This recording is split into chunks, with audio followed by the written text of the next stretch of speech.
The Velthara considered themselves apex predators of the galaxy.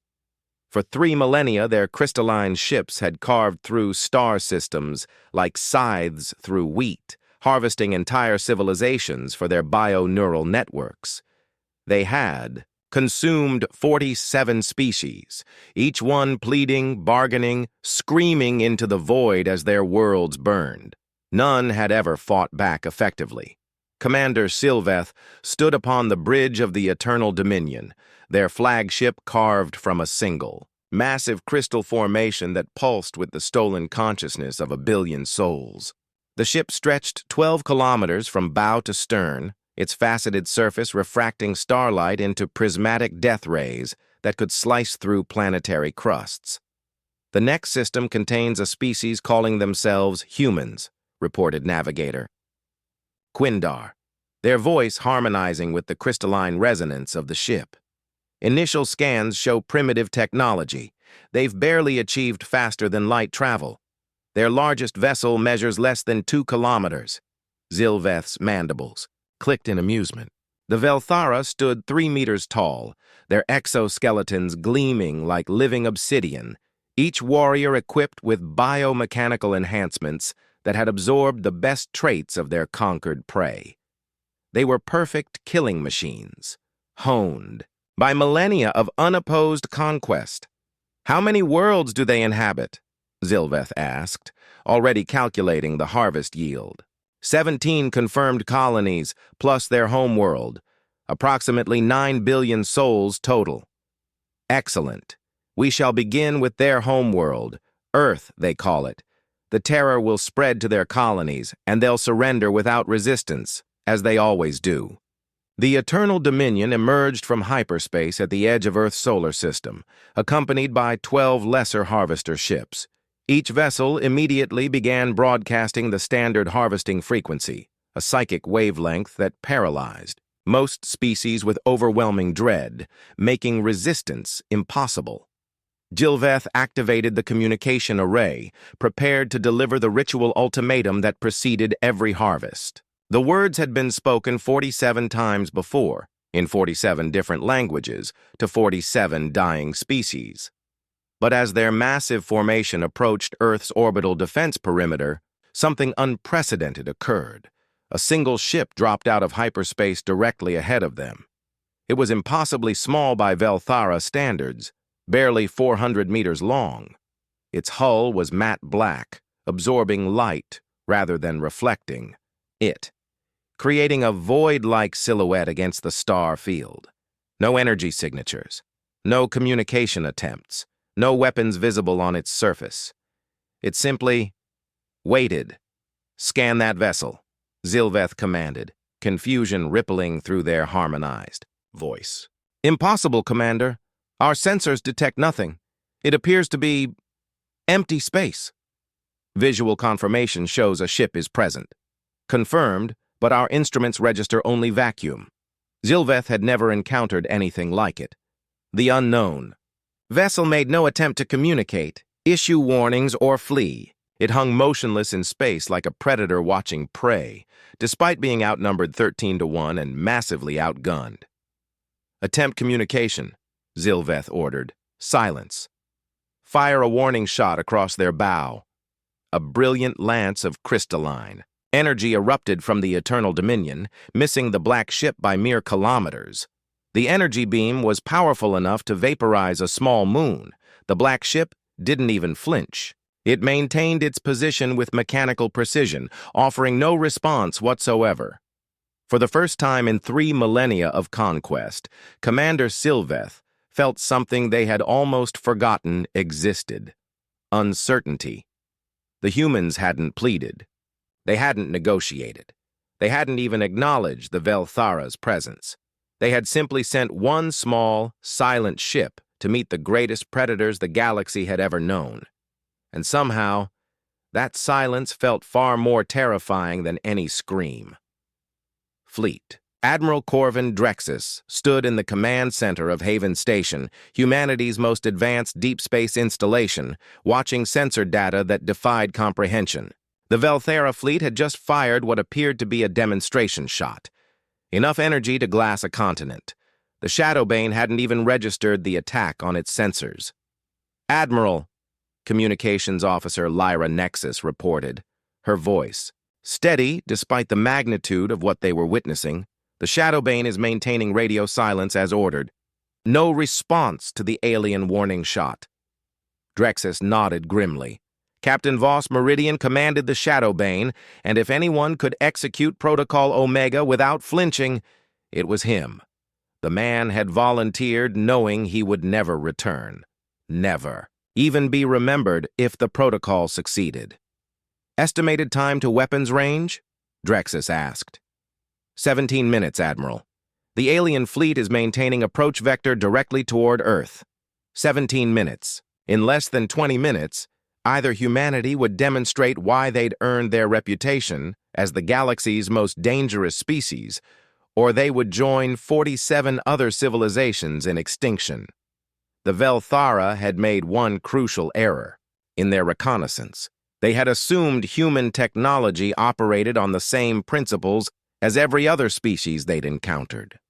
Energy weapons, particle shields, faster-than-light engines, all variations on themes they'd seen countless times before. They had never encountered a species that had weaponized the fundamental structure of reality itself. Dr. Kaya Vorthak, humanity's leading expert on quantum mechanics and the architect of Project Shadowbane, stood beside Drexus with her hands clasped behind her back. She appeared calm, but Drexus could see the slight tremor in her jaw, the only sign of the enormous pressure she was under. "Doctor," Drexus said quietly, "are you certain the calculations are correct?" "As certain as anyone can be when dealing with controlled universal collapse," Vorthak replied. "The Shadowbane carries a quantum singularity generator capable of creating a localized space-time rupture. When activated, it will collapse a roughly spherical region of space, approximately 2 astronomical units in diameter, into a single point. And the Velthara fleet will cease to exist at the quantum level. No atoms, no energy, no information. Complete annihilation." The science was almost incomprehensible, even to Drexus. Humanity had discovered that reality itself was more fragile than anyone imagined. With the right application of exotic matter and quantum field manipulation, they could literally delete sections of the universe, creating voids where matter and energy simply weren't. The technology was so dangerous that only one ship had ever been built to carry it. The Shadowbane was essentially a flying bomb that could erase star systems, piloted by someone willing to die to use it. "Admiral," Tactical Officer Zahn Korath announced, "the alien fleet is beginning to power weapons. Multiple energy spikes detected across all 13 vessels." Through the observation dome, Drexus could see Earth hanging in space like a blue marble, peaceful and unaware that its fate would be decided in the next few minutes. 4 billion people going about their daily lives, trusting that their military would protect them from threats they couldn't even imagine.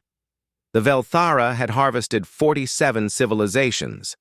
They had perfected the art of conquest, refined their techniques across millennia of unopposed victory.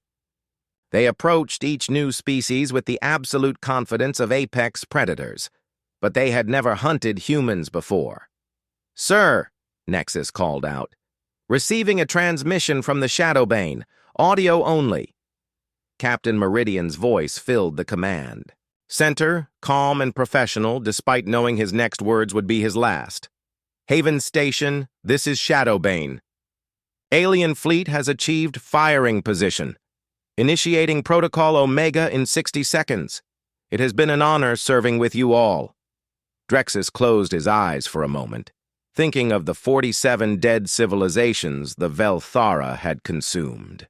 How? Many of them had possessed the technology to fight back, but lacked the will to use it?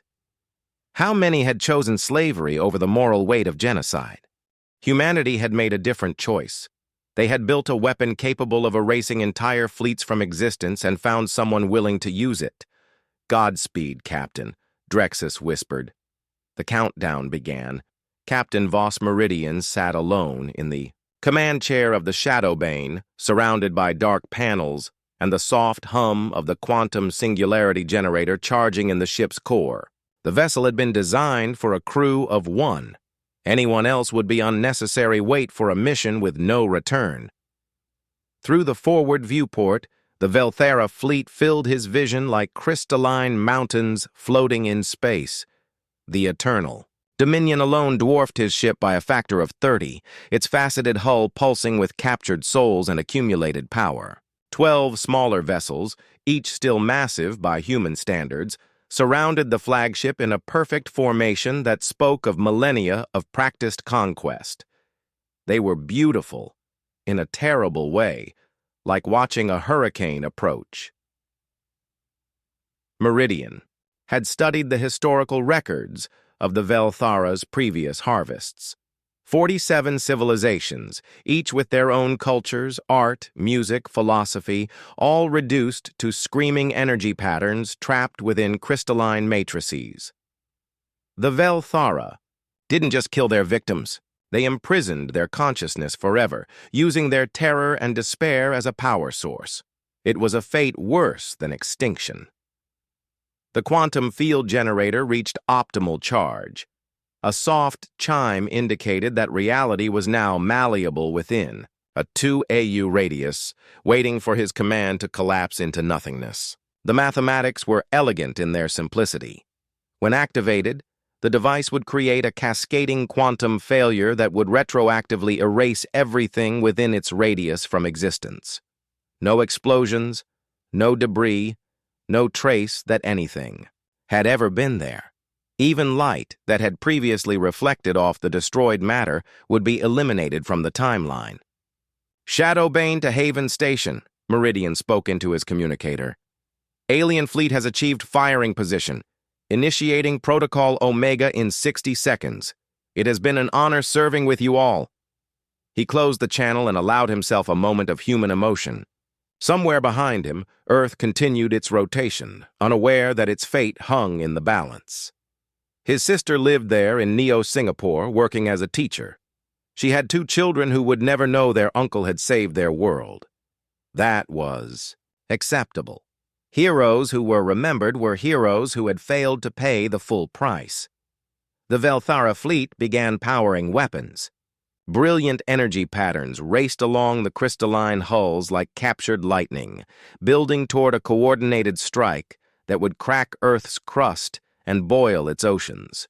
They moved with the confidence of predators who had never encountered. Effective resistance.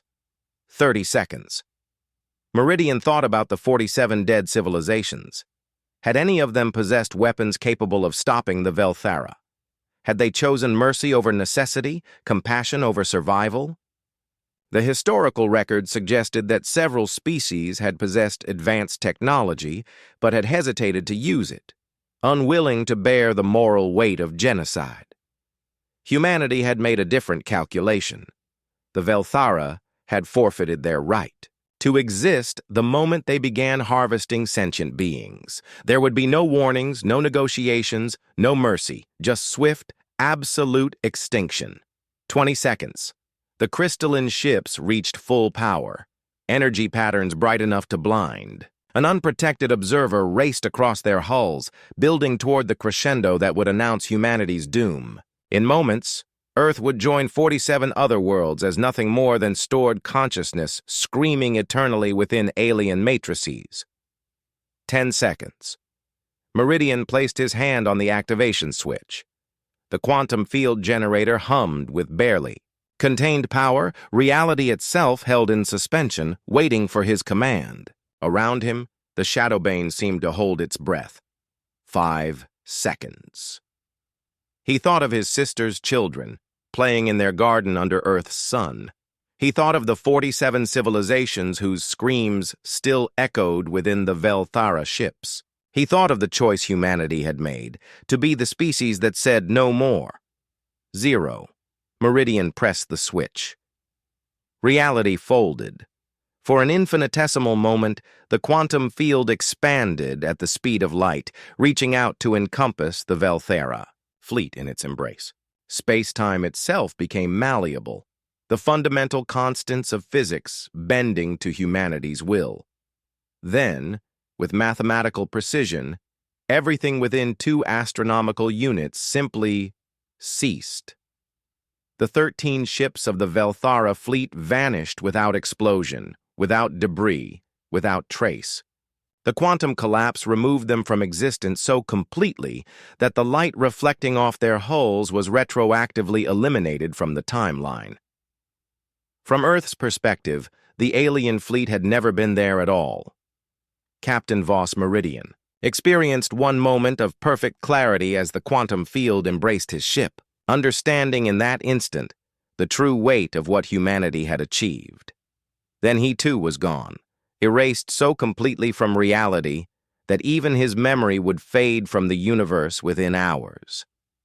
The space around Earth was empty and peaceful, as if nothing had ever threatened the small blue world, but in the depths of space, quantum echoes rippled outward, carrying a message that would eventually reach every corner of the galaxy.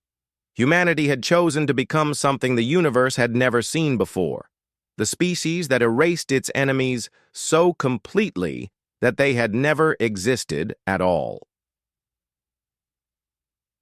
3 months after the Battle of Earth, though no one called it a battle. Since battles implied that both sides had fought, Fleet Admiral Drexus stood in the newly constructed Quantum Defense Operations Center, watching as humanity's understanding of the universe fundamentally shifted. Dr. Vorthak approached with a datapad, her expression mixing scientific fascination with deep unease. "Admiral, we've confirmed the quantum echo propagation. The erasure event has created informational ripples that are spreading at roughly twice the speed of light." Meaning, any species with sufficiently advanced sensors will detect the quantum signature and understand what happened. They'll know that someone, has developed the ability to retroactively delete matter from existence. Drexus studied the star charts displayed on the holographic projector.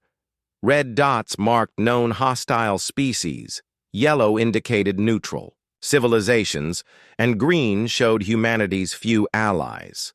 The quantum echoes would reach the nearest systems within weeks, spreading the news of humanity's new capability across the galaxy like wildfire.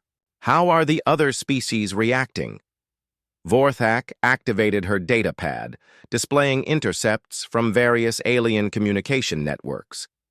The Krillian Empire has recalled all military fleets to defensive positions around their homeworld. The Nexus Confederation is requesting an immediate diplomatic summit. The Hive collectives have gone completely silent. No communications in or out of their space. And the hostile species? That's where it gets interesting.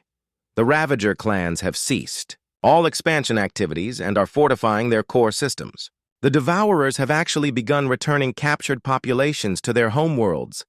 It's as if they're trying to avoid giving us reasons to target them. The implications were staggering.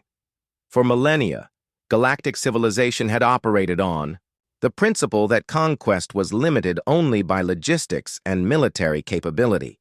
Species could be defeated, enslaved, or driven to extinction, but they always left traces, ruins, survivors, historical records. The Velthara had been the most extreme example, harvesting entire civilizations, but keeping their consciousness imprisoned as trophies. Humanity had introduced something new to the galactic equation, the ability to make problems disappear so completely that they had never existed in the first place. "Sir," Communications Officer Nexus announced, "we're receiving a priority transmission from the Altarian Republic. Their ambassador is requesting immediate audience." The Altarians had been one of humanity's first contacts, a peaceful, highly advanced species that had served as intermediaries in several diplomatic situations. If they were requesting urgent meetings, the situation was more serious than Drexus had anticipated. "Put them through." The holographic projector shifted to display. Ambassador Thelnara, a tall, graceful being with luminescent skin and large, expressive eyes. Their species had evolved from aquatic origins and their movements retained a fluid quality that many humans found mesmerizing. "Admiral Drexus," Thelnara began, their voice carrying harmonic undertones that indicated extreme urgency. "We must speak candidly about recent events, the quantum echoes from your action against the Velthara have reached 17 different star systems. The galactic political landscape is shifting in ways we have never seen before." "How so, Ambassador?" "3 separate species have surrendered territories they had held for centuries, claiming they no longer wish to risk provoking human attention. The Terraform Syndicate, a group that has resisted all diplomatic efforts for over 1,000 years, has sent envoys requesting peace negotiations. Most significantly, the Void Cult has emerged from their hidden strongholds to make contact." Drexus felt a chill run down his spine.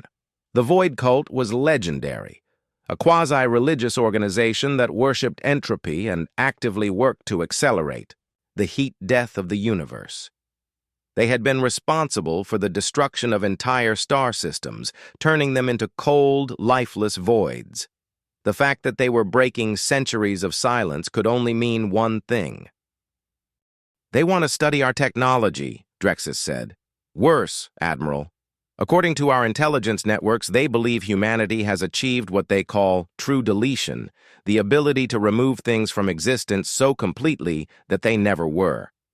To the Void Cult, this represents the ultimate expression of entropy, the perfect weapon for their cosmic mission."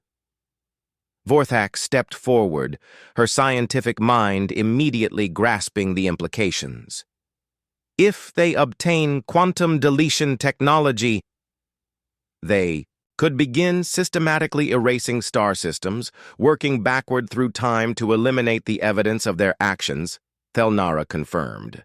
"Entire regions of space could be retroactively deleted from history, and no one would remember they had ever existed." The silence in the operations center was profound. Humanity had developed quantum deletion as a defensive measure, a last resort, to protect Earth from species like the Velthara. They had never considered what would happen if the technology fell into the hands of those who viewed existence itself as an enemy. "Admiral," Nexus reported, "we're detecting unusual quantum fluctuations in the Kepler 442 system. Long-range sensors suggest something is probing our defensive networks." Drexus felt the weight of command settling on his shoulders like a lead blanket. In trying to protect humanity from one threat, they had apparently attracted the attention of something far worse. The Velthara had been predators, harvesting civilizations for power and sustenance. The Void Cult was something altogether different, a force of cosmic nihilism that sought to return the universe to primordial nothingness. And now they knew humanity possessed the ultimate tool for deletion. "Ambassador," Drexus said slowly, "what do you recommend?" Thelnara's luminescent skin dimmed, a sign of deep distress among their species. "Prepare for war, Admiral, but not the kind of war anyone has fought before. The Void Cult doesn't seek conquest or resources. They seek entropy itself, and they now believe humanity can help them achieve their ultimate goal: the deletion of everything that has ever existed. The entropy's edge materialized in the outer system of Kepler 442 like a wound in space itself. Unlike conventional starships, the Void Cult vessels seemed to absorb light, creating a region of absolute darkness that hurt to look at directly. Its hull was composed of exotic matter that existed in a state of controlled decay, constantly consuming and reconstituting itself in an endless cycle of entropy. Hierophant Nyxara stood at the bridge's center, their form more shadow than substance, wraith-like robes flowing around a body that flickered between dimensions. The Void Cult had transcended physical existence centuries ago, transforming themselves into living embodiments of entropy itself. They were the universe's own immune system turned malignant, seeking to accelerate the natural death of all things. Report, Nixara commanded, their voice echoing from multiple dimensional phases simultaneously. The quantum deletion signature is confirmed, reported Acolyte Vex Thule, their form similarly insubstantial. The humans have achieved true deletion, the ability to remove matter from existence retroactively. This surpasses even our most advanced eBay entropy weapons. Nixara felt something approaching excitement, though the emotion was filtered through layers of cosmic nihilism that made it almost unrecognizable. For 800 years, the Void cult had worked to accelerate universal entropy, turning stars into black holes, converting matter into energy, and energy into nothing. But their methods were crude compared to what the humans had apparently achieved. How many humans possess this knowledge? Nixara asked. Unknown. Our infiltrators suggest the technology is highly classified, known only to a small group of their military and scientific leadership. The weapon itself was destroyed in the deletion event, along with its operator. Then we shall acquire the specifications directly from their minds. Vexthul hesitated. An unusual display of uncertainty for a being dedicated to absolute certainty. Hierophant, the humans have proven resistant to conventional approaches. The Velthara were formidable predators, yet the humans erased them, without warning or negotiation. The Velthara were fools who sought to preserve what they conquered, Nixara replied dismissively. We seek only to accelerate what must inevitably occur. All things tend toward entropy. We merely serve as the universe's agents of finality. The bridge of the entropy's edge began to shift and reconfigure itself, reality bending to accommodate the ship's transition into assault configuration. Weapons that existed in multiple dimensions simultaneously emerged from hull sections that folded through space-time like origami constructed from the fabric of existence itself. Prepare the Void touched for deployment, Nixara commanded. We shall begin with their outer colonies. Once we have demonstrated the futility of resistance, the humans will surrender their deletion technology willingly. But even as the orders were given, Nixara felt a strange sensation, something that might have been doubt if such emotions were still possible for their transcended consciousness. The humans had erased the Velthara so completely that even the memory of their existence was fading from the galaxy. It suggested a level of commitment to absolute solutions that was unsettling. No species had ever shown such willingness to embrace total deletion. Even the Void cult preserved records of what they destroyed, maintaining archives of entropy for philosophical contemplation. The humans appeared to possess no such restraint. Perhaps that was what made them dangerous. Meanwhile, in the Haven Station, Operations Center, Dr. Vorthak stared at sensor readings that defied comprehension. The quantum disturbance in Kepler 442 wasn't just a ship, it was a controlled rip in space-time itself, a wound in reality that was somehow maintaining stable existence while actively consuming the fabric of the universe around it. Admiral, she reported to Drexus, this isn't conventional technology. Whatever we're looking at exists partially outside normal space-time. Our quantum deletion weapon might not even affect it. Drexus studied the tactical display with growing unease. Humanity had built their defense strategy around the assumption that quantum deletion was an absolute weapon, something that could eliminate any threat completely and retroactively. If the Void cult had transcended physical existence enough to resist deletion— Options, Doctor? We have 3 remaining quantum cores in storage, enough to build 3 more deletion devices. But based on these readings, I'm not certain they would be effective against entities that exist partially outside our dimensional framework. Then we need alternatives. Vorthak brought up a secondary display showing theoretical weapon configurations. There is one possibility. Instead of deleting matter from existence, we could theoretically reverse the process, force existence into regions of non-being, create zones of hyper-reality so dense that even entropy-based entities couldn't survive within them. Explain. If deletion removes things from existence, then forced creation would add layers of existence on top of what's already there.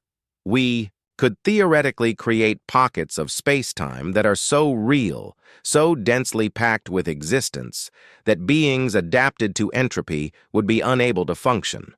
It was a desperate plan, based on theoretical physics that had never been tested. But as Drexus watched the Void Cult ship begin its approach toward human space, he realized that desperation might be humanity's greatest asset. They had already proven willing to embrace absolute solutions. Now they would discover whether their commitment to survival was stronger than the universe's own drive toward entropy. "Begin construction immediately," Drexus ordered, "and prepare all colonies for evacuation.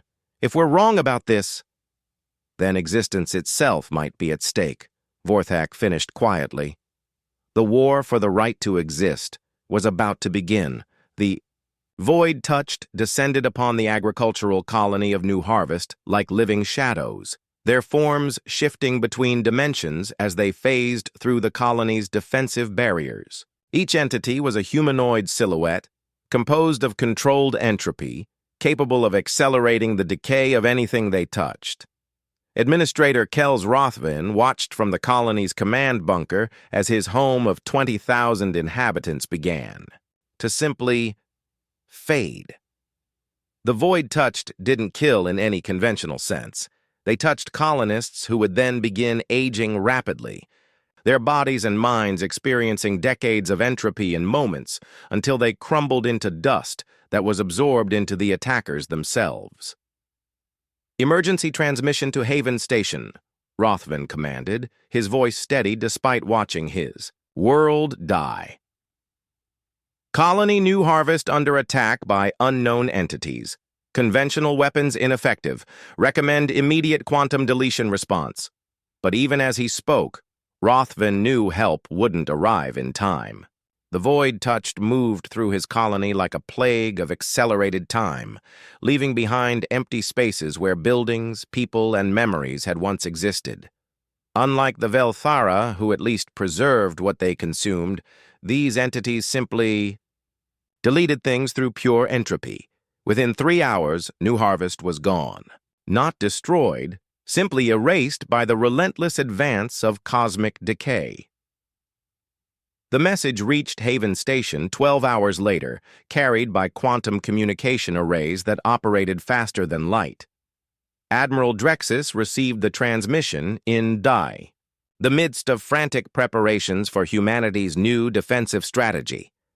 "Sir," Communication Officer Nexus reported, her voice tight with controlled emotion, "we've lost contact with New Harvest. Final transmission indicates total colony erasure through unknown entropy-based weapons." Drexus closed his eyes, feeling the weight of 20,000 lives settling on his conscience. The Void Cult had begun their campaign exactly as predicted, striking at humanity's outlying colonies to demonstrate their power before demanding surrender. "Status on the existence amplifiers?" he asked Dr. Vorthak. 2 units completed. 1 still in final testing. The theoretical mathematics are sound, but we've never tested them against entities that exist primarily in entropy-based dimensions. Vorthak's existence amplifiers were the inverse of quantum deletion technology. Instead of removing matter from reality, they forced additional layers of existence into any given space. The effect should theoretically create regions of hyper-reality so dense that entropy-based beings would be unable to function within them, should theoretically. In practice, they were attempting to weaponize the fundamental forces of creation itself. "Deploy the completed units to Earth's orbital defense grid," Drexus ordered. "If the Void Cult wants our deletion technology, they'll have to come through our existence barriers first." "Admiral," Tactical Officer Korath announced, "long-range sensors detect the Void Cult vessel entering the outer system. Estimated arrival? At Earth in 14 hours. 14 hours to prepare for a war between existence and entropy, fought with weapons that could reshape reality itself." Drexus had commanded fleets in conventional battles, but this was something entirely different. a philosophical conflict waged with the fundamental forces of the universe. Aboard the Entropy's Edge, Hierophant Nixara studied tactical displays, showing Earth's defensive preparations. The humans had constructed 3 massive installations in orbit around their homeworld, each one generating energy signatures that made reality itself seem more solid in their vicinity. Analysis, Nixara commanded. The humans appear to have developed existence amplification technology, Acolyte Vexthul reported. They are creating zones of hyperreality around their homeworld. Our entropy-based weapons may be ineffective within these fields. Nixara felt something approaching admiration for their opponents. Most species, when faced with entropy-based attacks, attempted to develop better armor or more powerful weapons. The humans had instead chosen to attack the fundamental nature of entropy itself by overwhelming it with forced existence. It was a strategy that could only have been conceived by a species willing to weaponize the building blocks of reality. "Prepare the void engines," Nixara ordered. "If the humans wish to wage war with existence itself, we shall show them the true power of nothingness." The Entropy's Edge began to reconfigure itself once again, this time preparing to deploy weapons that had been used only once before, during the Void cult's assault on the Creator's homeworld 8 centuries ago. The Void engines could create regions of absolute nothingness, spaces where not even the concept of existence could maintain coherence. They had used them to erase an entire star system from the timeline, removing the Creators so completely that the galaxy had forgotten they had ever evolved beyond primitive tool use. Now they would test these ultimate entropy weapons against humanity's ultimate existence weapons, in a battle that would determine whether the universe's future belonged to creation or destruction.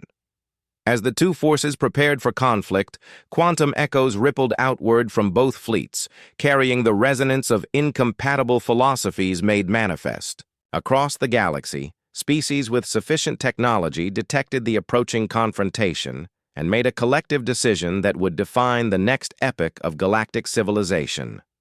They fled. Entire star systems began evacuating their populations, moving as far from the Sol system as possible. Ancient species that had survived multiple galactic catastrophes activated contingency protocols not used for millions of years. Even the most advanced civilizations recognized that what was about to occur would reshape the fundamental nature of reality itself.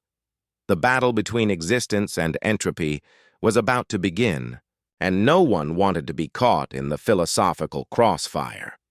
In the depths of space, reality itself seemed to hold its breath, waiting to discover whether the universe's future would be defined by the relentless march toward heat death or by a species stubborn enough to force existence itself to fight back. The answer would determine not just humanity's survival, but the ultimate fate of everything that had ever been or ever could be.